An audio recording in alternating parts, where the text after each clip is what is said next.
While I'm right along on the scoot, I just thought I'd make a comment that's about running this thing in unrestricted mode versus just, regular power mode.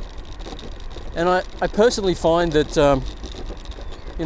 while I might get to my destination a couple of seconds earlier on the power mode, which I don't mind using when I'm going to and from work, the difference isn't enough to really justify all of the buggerizing around you have to do with your throttle to actually get it to take on the cruise control. So like, you actually have to hold the throttle in a steady position for 7 seconds. Now it's a lot easier to hold it in a steady position when you just push it all the way down, and any little bumps that you go over don't result in that small amount of jitter that's enough to reset the timer on the cruise control. I'm sure you had fun doing that.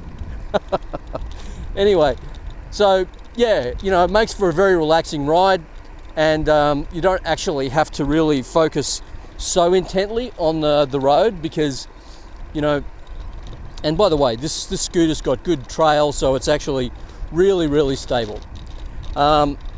Anyway, the other advantage of the lower speed is your suspension doesn't cop a flogging, or your bearings don't cop a flogging, your steering head, stem, and your suspension don't cop a flogging, and lastly, the steel doesn't, it's not steel, it's friggin' cast aluminium, doesn't cop a flogging, and thus you don't get anywhere near as many stress fracture problems that you might otherwise get.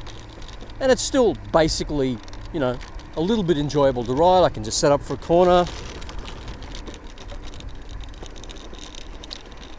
sail around the corner, and away I go.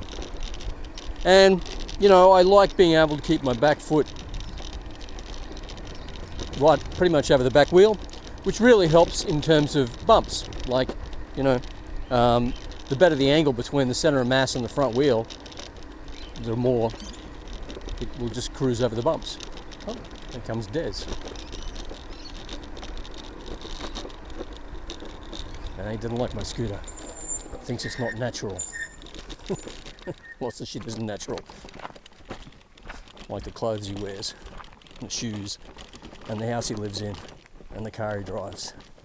Oh well, here we go.